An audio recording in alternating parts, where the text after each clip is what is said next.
আজি জীৱনৰ বাটত মই শ্ৰী পলি বণিকৰ সৈতে সুৰেশ শৰ্মা।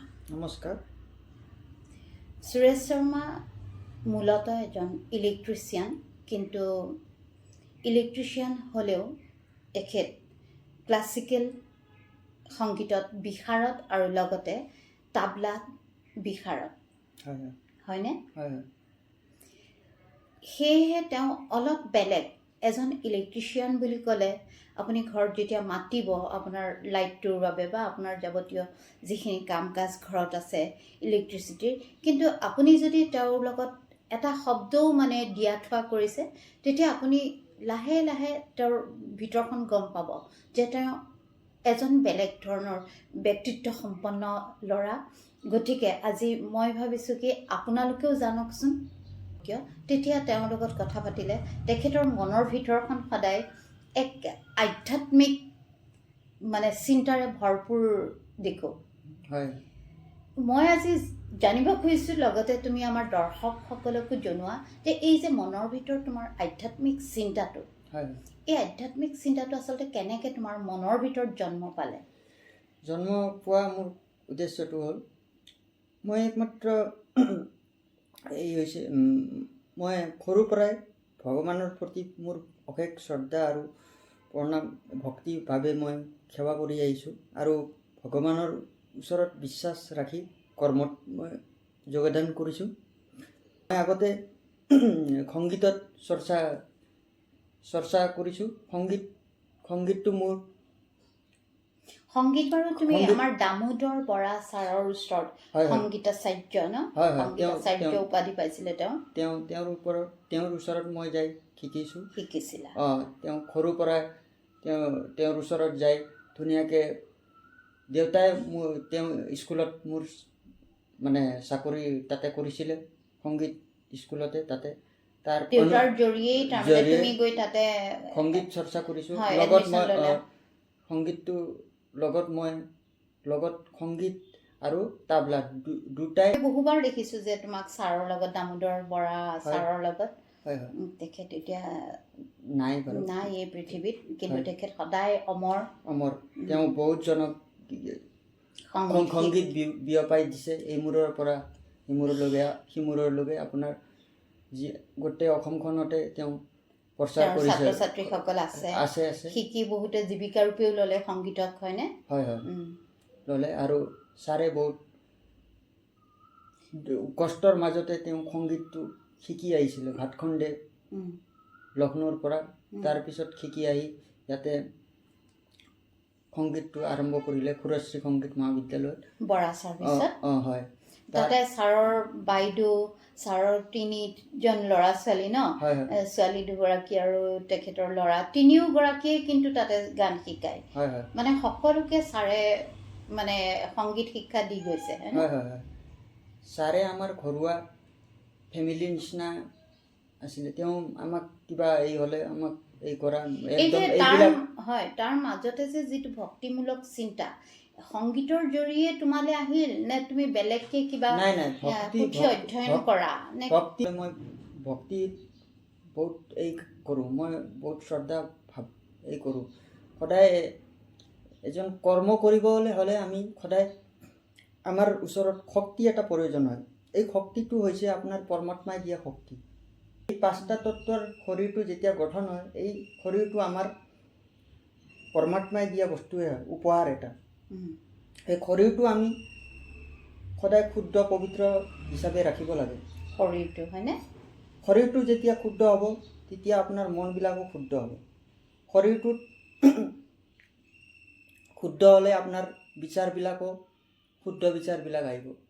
শৰীৰটো যদি আপুনি লেতেৰা ৰাখে, মন্দিৰ যেনেকৈ চাফ চিকুণ কৰে, আপোনাৰ শৰীৰটোও এটা মন্দিৰ হিচাপে ৰাখিব লাগে। তাতে পৰমাত্মাই বাস কৰে।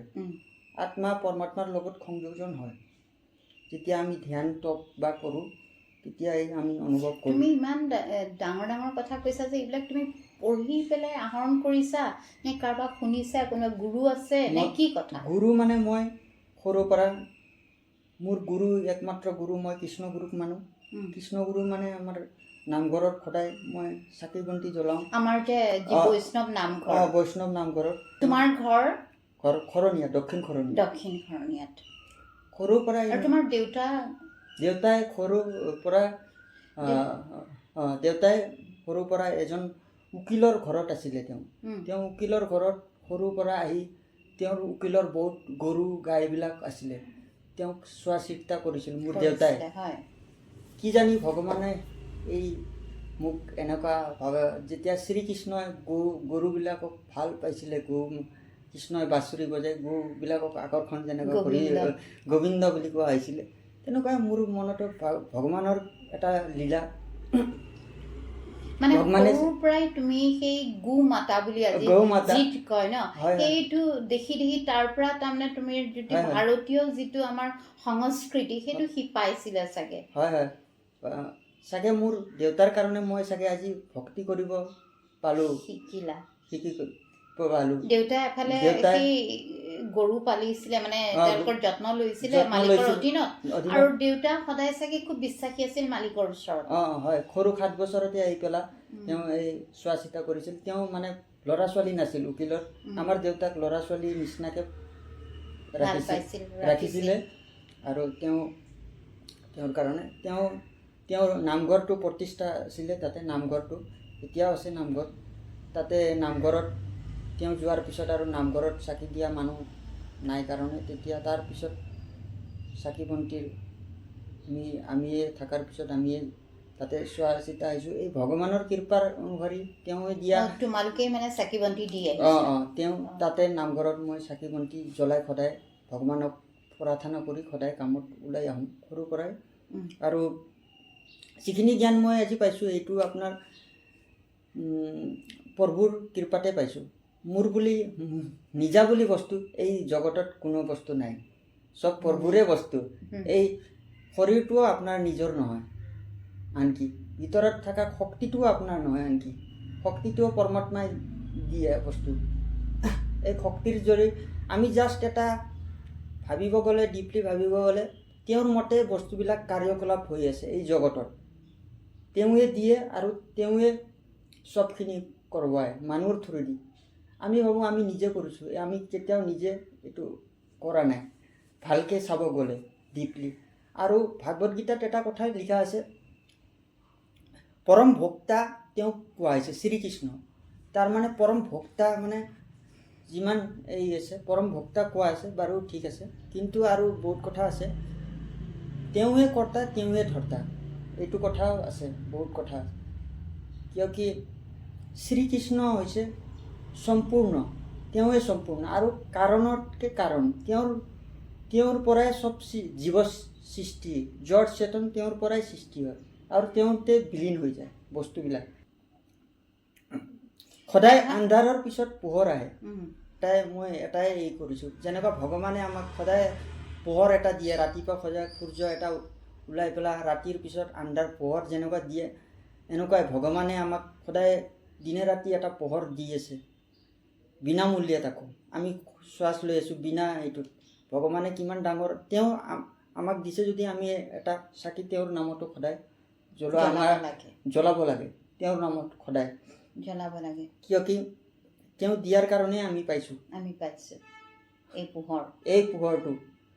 এইকাৰণে সদায় ভগৱানক স্মৰণ কৰি, এই পোহৰ থকা স্বত্বেওতো আমি কান্দি আছোঁ। হয় হয়, অজ্ঞানীৰ দৰে কান্দি আছোঁ। তাৰমানে আমি বিভিন্ন ধৰণৰ কাল্পনিক বিচাৰবিলাক মনত লৈ ফুৰি থাকোঁ, কাল্পনিক যিবিলাক সত্য নহয়। আমি সদায় বৰ্তমানত জীয়াব লাগে, ভৱিষ্যতৰ চিন্তা কৰি পেলাই জীয়ালে বৰ্তমানটোও নষ্ট হৈ যায়। কিয় কি বৰ্তমানত যোনে জীয়াই, শ্ৰীকৃষ্ণই এইটো কথাই কৈছে, বৰ্তমানত জীয়াব লাগে আৰু কৰ্মত সদায় ফ'কাছ কৰিব লাগে। কৰ্মৰ পৰাই আমি ভাগ্য পৰিৱৰ্তন কৰিব পাৰোঁ। কৰ্ম যেতিয়া ভগৱানৰ চিন্তন কৰি কৰা যায়, এই কৰ্মটো আমাৰ পাপ পুণ্যৰ পৰা বঞ্চিত হৈ যায়। পাপ পুণ্য তাতে একো বস্তুৱে নাথাকে। এই বস্তু লিখা আছে ভাগৱত গীতাটো, লিখা আছে কৰ্মই ধৰ্ম। কৰ্মৰ পৰা আমি ভাগ্যবিলাক পৰিৱৰ্তন কৰিব পাৰি, ইমান ডাঙৰ কথা আছে। তেতিয়া সেইবিলাক হয়। ইমানখিনি থকাৰ পিছতো আজিৰ দিনত আমি বিশেষকৈ আমাৰ উঠি অহা চামে ডেকা ল'ৰা ছোৱালীসকলে, ডেকা গাভৰু সকলো সময়ত উজুতি খাইছে যেন কোনোবাই সঠিক পথতে গৈছে কোনোবাই যাব পৰা নাই লাগি ধৰিছে খুব নেগেটিভিটি এটা নেতিবাচক, নেগেটিভিটি হোৱাটো কাৰণ একমাত্ৰ কাৰণ হৈছে আপোনাৰ অজ্ঞানতাৰ কাৰণে বা আমি আনক এজন সমাজকৰ্মী হিচাপে আমি কৰ্ম কৰি যাব লাগিব যাতে সমাজখন এটা ভাল হ'ব লাগে। ভগৱানেও এইটোৱে বিচাৰে কি আমি এজনে আনজনক সহায় কৰিব সেৱা ভাৱ লৈ পেলাই আহিছোঁ আমি জগতখনত। চবে আনজনে আনজনক ছাপৰ্ট কৰি ধুনীয়াকৈ দুনিয়াখন চলাব লাগে, এই বস্তুটো হ'ব লাগে। তেওঁ দিছে সমাজখন আজি এই যে বিভিন্ন ধৰণৰ নিচাজাতীয় দ্ৰব্য ভাং মদ এইবিলাক বস্তু কিয় আচৰণ কৰিছে, এইবিলাক আচৰণ অজ্ঞানতাৰ কাৰণে। যিবিলাক অজ্ঞানতা ইয়াতে বুজি পোৱা নাই যাতে পিছলৈ ইহঁতে বুজিব। এই বস্তুবিলাক বুজিবলৈ হ'লে তেওঁলোকে অলপ হ'লেও আধ্যাত্মিক জগতত সোমাব লাগিব। তেতিয়া আধ্যাত্মিক জগতত যেতিয়া সোমাব তেতিয়া এইবিলাক বস্তুৰ পৰা সিহঁতে আঁতৰি থাকিব। কিয় কি অজ্ঞানতাৰ মূল কাৰণে নিজৰ চাকিটো আছে ন, চাকি আছে, এইটো জ্বলাব লাগিব আপুনি। আৰু যেতিয়া অন্ধকাৰ দেখা পাব আপোনাৰ বেয়া ফালে গতি কৰিব মানুহ। যেতিয়া পোহৰ থাকিব তেতিয়া আপুনি ভাল বেয়া বস্তু আপুনি মনত সদায় জানে যে এইটো কৰ্ম কৰিলে মই কোনটো ৰাস্তাত গৈ আছোঁ। আৰু এইটো দুটা ৰাস্তা থাকে, এটা ভাল এটা বেয়া। আপুনি কোনটো চইচ কৰে আপোনাৰ ওপৰতে কথা থাকে। মানুহে নিজৰ পতন নিজেই কৰিব পাৰে আৰু নিজৰ উত্থানো নিজে কৰিব পাৰে, এই কথাও আছে।